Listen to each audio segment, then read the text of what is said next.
Today for our meeting of the majors, we decided to focus on internships because that's something we encourage our students to do, and that many of our students do a variety of different internships and have found them to be really rewarding and sort of shape what they do in the future. So we have invited 4 students to speak about their internship experiences, and each of them has interned at a different location.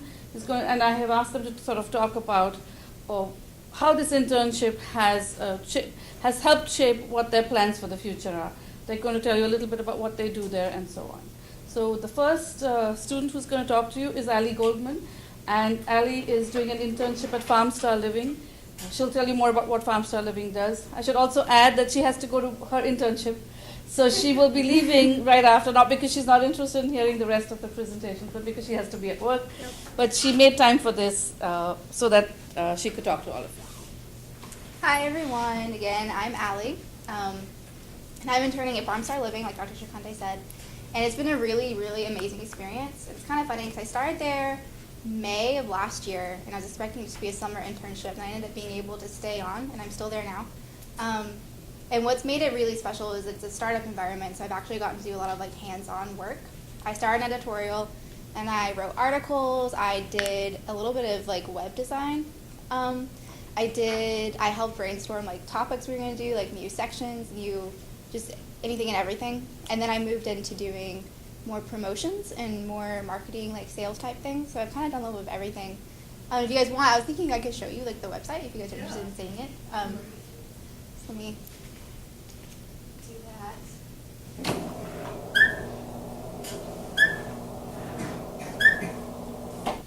Yeah, right now I'm officially I'm a promotions manager, so basically I write copy for the promotions, I help secure products to give away, and I design graphics sometimes, and I basically just work with the people who are giving us products, and I promote them across social media in a bunch of different ways. So that's what I'm doing right now.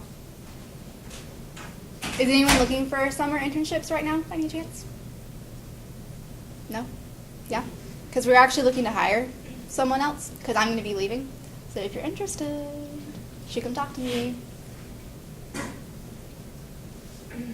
Alan, could you tell us a little bit about what Farmstar does and do they Yeah, have a cause or something? What are they trying to promote? Yeah, it's really all about promoting farmers themselves, because Mary, she worked in advertising and marketing at big corporations like Walt Disney, and she worked with Wired and kind of big corporations like that. So she lived around in LA, New York, and big cities. And then she found out that they were about to lose her family farm that her grandparents owned. She spent a lot of time on as a child. And so she decided to leave all that behind and start working on the farm and basically kind of take over and make sure it didn't fall out of the family. And she was inspired to create something that would shatter a lot of stereotypes that people kind of stick on farmers, because she witnessed that a lot, in the big cities, people make fun of farmers and how they're rednecks and they're dumb and all these things. She's well, I've worked with them, that's really not true. I'm really plugged into that scene, and she wanted to sort of create more appreciation for farmers. So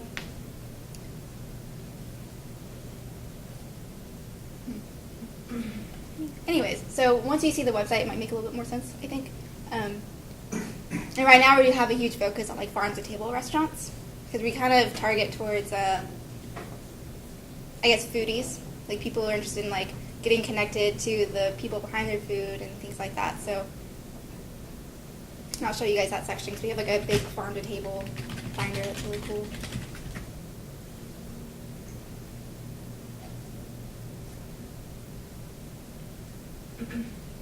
Yeah, this is the website. So we have a little article right now about bee farms, and this is her little statement. Do you guys want to read that? I don't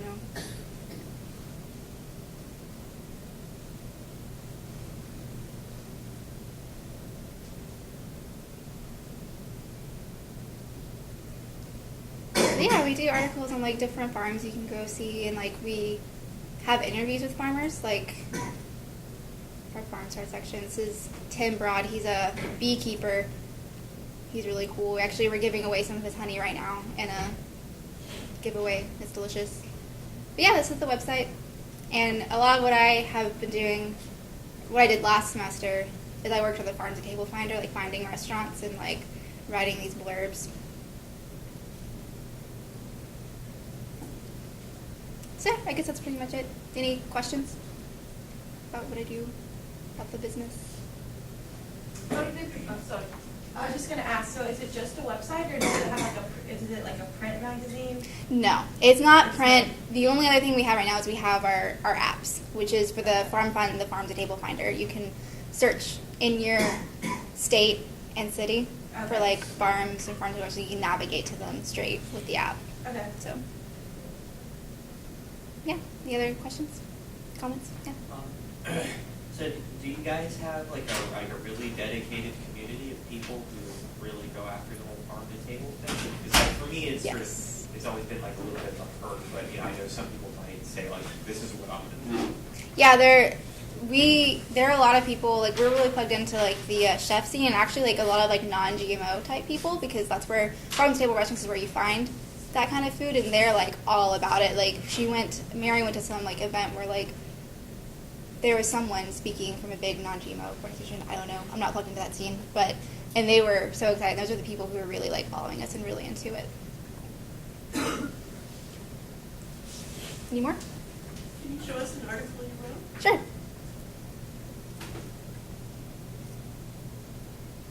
This was my favorite. I always show people this one.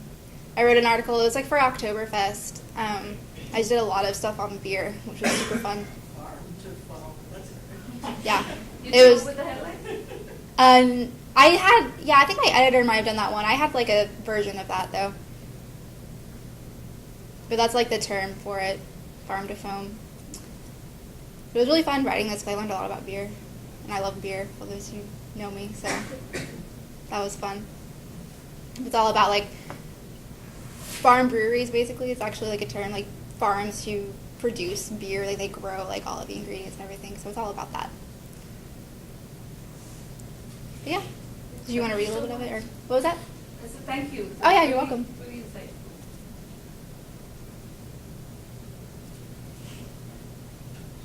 We'll leave it up in case somebody else Yeah. wants to share. Okay.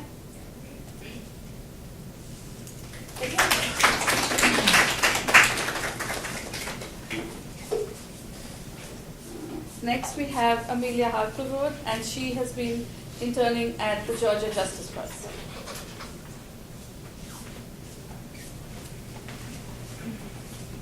Hey guys, I'm Amelia, as Dr. Shmai said, and I'm interning currently at Georgia Justice Project, and my official title is Development Intern.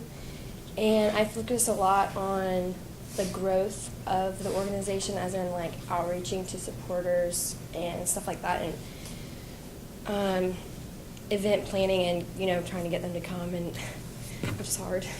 But a lot of what we do is we focus on advocating for the criminally accused or convicted. In a lot of ways, it's like a nonprofit law firm, so we have like a team of lawyers, and they advocate for people who can't afford legal representation for themselves, and who've kind of been ostracized because of their criminal record, and they can't get jobs.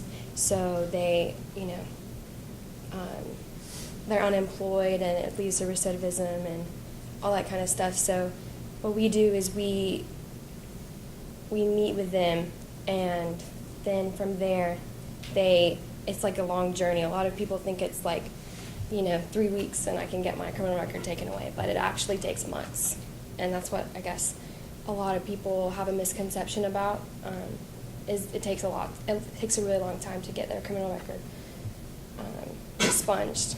So, and it's a very touching thing, I guess, for me to see you. Like, a lot of what I do is behind the scenes, but then it's like when that one person comes in and you do hear their story, it's really touching, and it brings it full circle. And I think that for me, that's what made me really fall in love with it, and it made me figure out that what I really want to lead into is human rights law. So.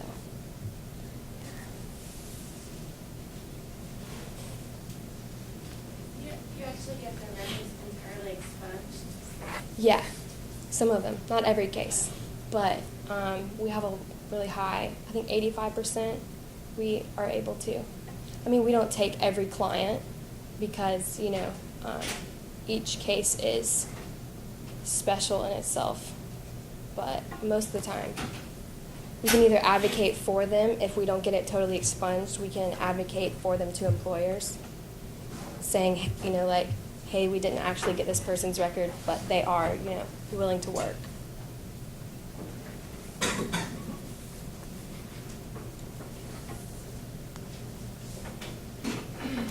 So how did you find the internship? I actually found it on Oglethorpe's website, and it was on the same road as my other internship, so it kind of I had seen it before and I knew what it was. Can you tell one touching story? I know that you've talked about this before. Persuasive writing. Yeah, there's one client, his name is Will, and he was like the oldest of 9 children, and he was born somewhere in, impoverished Atlanta.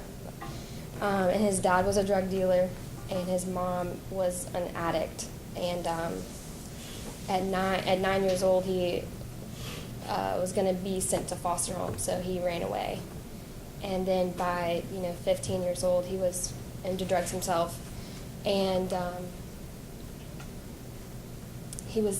there was a drug-related murder, and he was convicted of it. But we got his sentence reduced from life in prison to 10 years. So he served his 10 years, and then he works every day since. Every day. So he loves it. He's so happy he has a job. So is that the first time that he's had a real job that you go to regularly? Yeah. Yeah. So is that the case for a lot of the clients, that, this will be the first time that they've been able to actually work without having that stigma? Yeah, because a lot of them, they are, a victim of their own livelihood. They've never really, had a chance in a way. They've never had any real support. So a lot of them are first-time offenders, and first-time offenders are the easiest ones to get expunged. So you'll get a law degree to go forward with this work? Hopefully, that's what I plan to do. Yeah. In terms of skills that the internship required of you, and then skills that you've learned over there, can you talk to me? I learned a lot, I guess. I didn't really understand how nonprofits truly worked. It was always kind of a weird thing to me, are you looking to break even? What is this kind of thing? And I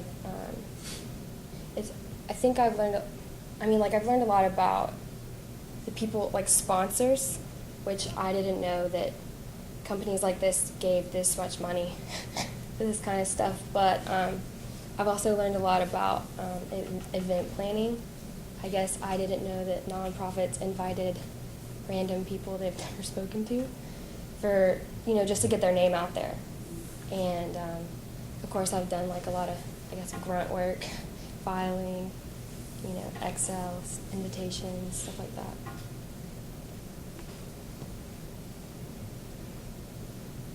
Any other questions?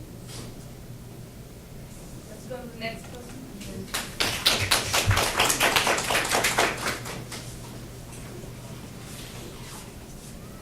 Our next speaker is Annamarie de Sabu, and she has done is currently doing an internship at Play on Sports this semester.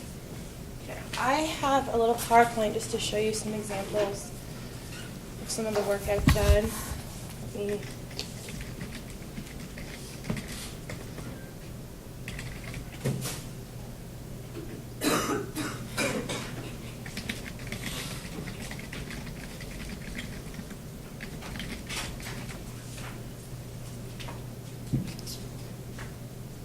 Hopefully this will work. I know we had trouble with it yesterday, so. Okay.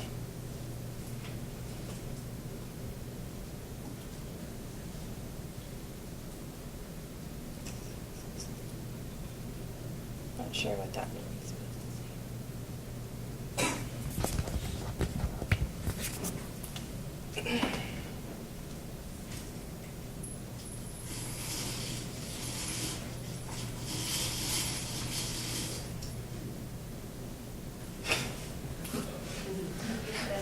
Yeah, fingers crossed. Are you on your laptop or something? No, on my laptop. Yeah, because I have that problem and they showed me how to fix it. Oh, really? Yeah, I don't. Black, is that a little black icon? Yeah. That makes sense. Well, okay, we'll see if it works, and then. Yeah. Okay. All right. So, like Dr. Shikande said, I'm currently the social media intern at Play on Sports, but that role has kind of developed into writing and a little bit of PR. First, I'm going to kind of tell you the timeline of how I got my internship. Last semester, I was interning at Pegasus Creative here at Oglethorpe, and I was looking for a fall or a spring internship that possibly paid, just so I could kind of have the best of both worlds. And I got sent an email from Oglethorpe advertising for an internships position at Play on Sports, and right when I saw it, I knew I should apply, and I knew it would probably be perfect for me because I'm a volleyball player here at Oglethorpe. I'm a volleyball coach outside of the university, and for those of you that know me, sports is kind of like one of my main passions. So when I saw this opportunity, I jumped on it right away. I was interviewing like 3 days later. So it was a very quick process for me.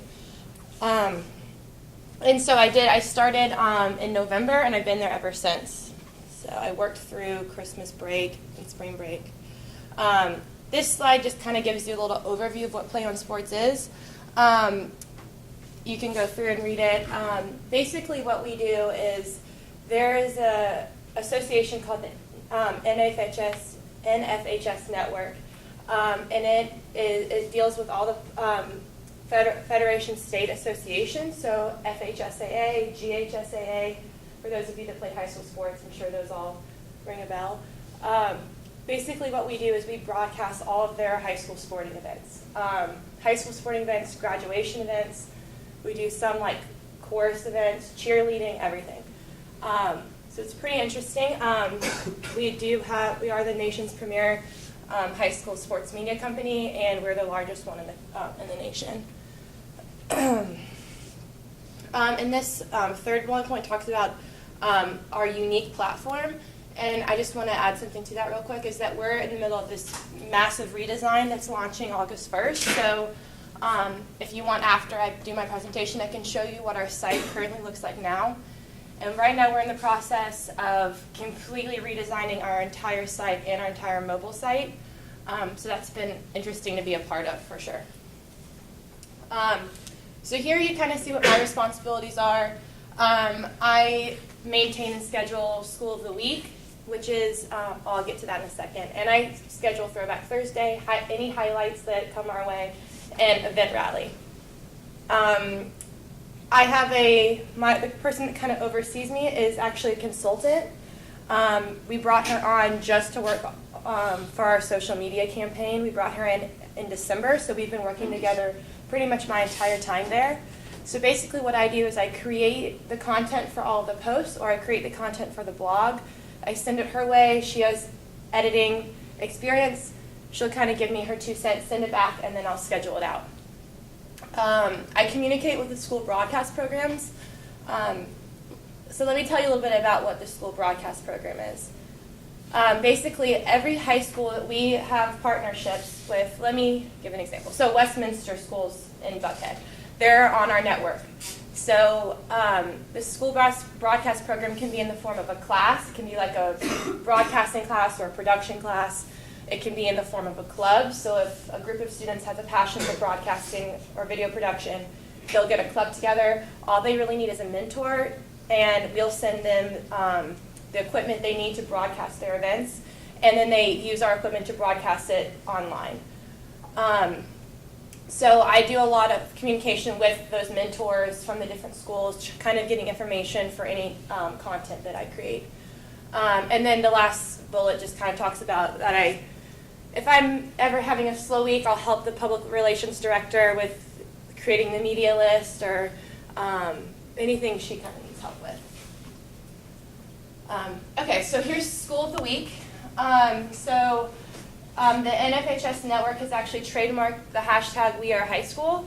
So if you were to go on Twitter and you were to search that hashtag, almost everything that you see deals with our organization or a school that's talking about us or something like that. So basically, every week I'm constantly monitoring this hashtag. Some weeks are more popular than others. For example, the past couple weeks have been a little slow because it's been spring break, so high schools aren't in session, so that's kind of been difficult. But a high school can take a picture of like a behind-the-scenes action shot of them broadcasting an event and tweet it and hashtag #WeAreHighSchool and add our Twitter handle, which is NFHS Network, and it'll come to me, and I receive all the submissions. Me and the consultant will pick a school of the week, basically, and it has a lot to do with how their image is, if it's good for our graphic designer or something like that. And then I'll email or contact the mentor, supervisor, sponsor of their club or class and ask for questions and kind of get a little bit more of an insight into what makes their program special. And then, for example, today when I leave here, I have to go to my internship, and today I'm writing the blog post that will go out on Monday for School of the Week. So it's a lot of fun. I mean, it's something that we do that's routine, so that's always nice. It's not something that's just kind of fly by the seat of your pants. It's kind of nice. And then Throwback Thursday, I'm sure most of you guys know what this is. We do it every week, every Thursday. The only difficult thing about this is that all the images we use have to be, we have to have the rights to them, so it's not like we can just go on the internet and pull out a picture of, I don't know, Michael Jordan and plaster it on here. It has to be someone that is in our network and a high school that is has a membership with us. So basically, I'll get a bucket full of these pictures, and I'll take them and I'll research every athlete, come up with a Twitter post, Facebook post, Instagram post, based on the research I find about their background, and then that'll go towards, that'll go on to the consultant. She'll give me the feedback. The example I have is one we did last week. We kind of tried something new. PlayOn is a startup company. They've only been around about 2.5, 3 years. They were actually bought from Turner Broadcasting in I think it was 2010. So they're relatively new, so we're still kind of in the process of figuring, what kind of posts work, what posts don't really work. So this is a good example of something we tried.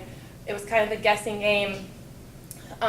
We gave clues about who this athlete is, and then we posted the UVA Twitter handle and the Houston Rockets Twitter handle. And Twitter's difficult because most of you know it's 140 characters, so you can't usually fit all of the, we couldn't fit his high school in there, we couldn't fit him in there, stuff like that. So this one didn't really work as well because apparently everybody knew who he was. So we got 3 responses right away, and then it kind of ruined the game for everyone else. But that's fine. What else? Okay, so this is an example of a highlight post and an event rally post we would do. So, for example, for this winter season, we did a recap of the top 10 plays of winter sports. This one, so this would be the recap. So, stellar performances by student athletes in 2013, 2014. Here are some highlights from the winter season. And then we would add the link to it, and that link is embedded in our site. So when you click it, you go to our page.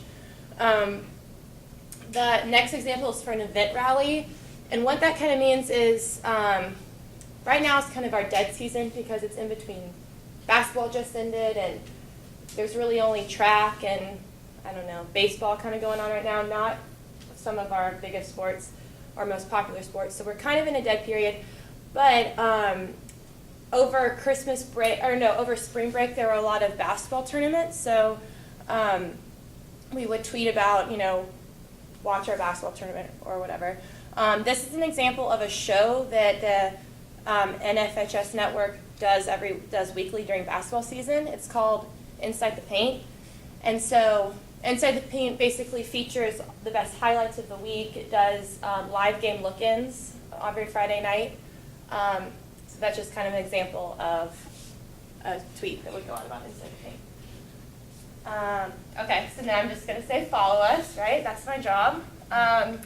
So we have all of our social platforms are on there. We also have a blog that's called Huddle Up. So if you were to go into our site, you can link on to the blog through there.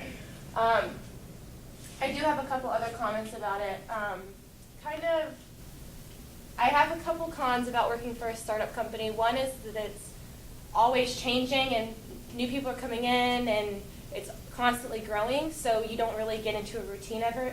It's kind of always like, I don't know, everyone's always doing different things, so that's kind of difficult.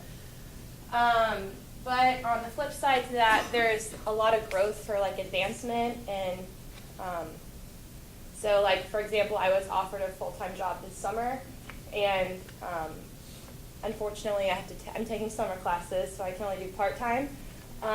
But one thing I really like about them is that everyone that works there is really energetic about what they do. I mean, if you know anyone that's into sports, I mean, I know a lot of sports fans and they're all super passionate about whatever team they go for or whatever. So just imagine an entire office full of those people. So everyone's really passionate. They're very flexible about my work schedule. For example, I work 10 to like 1 Monday, Wednesday, Friday, and then I work from home the next 2 hours. So it's really awesome. So if you have any questions, just let me know and follow us on Facebook, Twitter, and Instagram. And the last presenter today is Christy Pierce. Christy interned at Pegasus Creative, which is on campus. It's a student-run agency through our communications office. She did a lot of different things, and she'll talk to you about that. Hi, I'm going to pull up something really quick while I'm talking, because I know I don't have a whole lot of time. So my official title at Pegasus was campus reporter. However, I ended up being a photographer. I did a little bit of PR during the summer when I was there. I did summer and fall. I did some social media, so I worked on the Pinterest and on the Instagram. And sorry, I can't type and talk. And then I did video editing, which is something I want to show you really quickly. I won't show the whole video, but yeah. So I made this video. You don't really need to hear the music. You can just watch it while I talk. And it was something that they hadn't really had before as an organization, and so they were really looking for somebody who had video skills and editing skills. So that was really exciting for me because I'm a photographer, but I'd never really done video before, so that was awesome. It was a really great experience because I basically got to take on the whole thing from brainstorming to writing scripts if there needed to be scripts, taking the video. Basically the only thing they gave me was the idea and what they wanted to promote specifically. So yeah, you get the idea. So this was to promote Turner Ledge Campus Center when it first opened. And the exciting thing about this is it got posted on the architect's website. It got posted several times all over Oglethorpe's different social media feeds. So it was great to see my work getting out there. As a campus reporter, my job was to go to different events and take pictures both on my phone that could be used for social media and with my camera. And then do a little write-up of the event that they may or may not choose to write a blog about. I'll show you our blog really quick. And a lot of people don't even know this exists, so that'll be good. Okay, so these are our stories. So basically the campus reporter is in charge of writing probably 2 or 3 articles a week, and not all of them get posted, but it was really great experience for me because I learned how to get an article out fast. Between getting assigned the article and finishing it was usually 2 days, which was really helpful, obviously, for classes because now I'm really efficient with my writing. And that'll help me in my future career because I do love writing and I want to do that a lot. Okay, I'll go ahead and pull up, I guess, one of the articles I wrote. I also made this video and did this short write-up about it. I wrote this article about the Communications Office receiving Markham Awards, which are national awards for different publications that schools put out. I didn't make a video for that one. And then I did videos that I didn't make. I did a lot of editing for them. So every time the library has a lecture, when we have guest speakers that did lectures, I would edit the videos together and get them posted on YouTube. And usually send it to Debbie, who is my supervisor, who would tweet about it or put it on the Oglethorpe Facebook. So that's a pretty brief snippet of everything that I did, but I'm trying to really, I know we only have like 2 more minutes. So if anybody has any questions, I'll be happy to answer them. Did you do a lot of learning on the job, or did you feel that you were already prepared with the skills they were looking for? I had the basic skills, but I definitely did a lot of growth in those skills, especially with social media, which was what I did more over the summer. I didn't know that I had any interest in that whatsoever. For a while, they kind of just threw the Tumblr page at me, and they were like, this has never worked, like, why don't you give it a shot?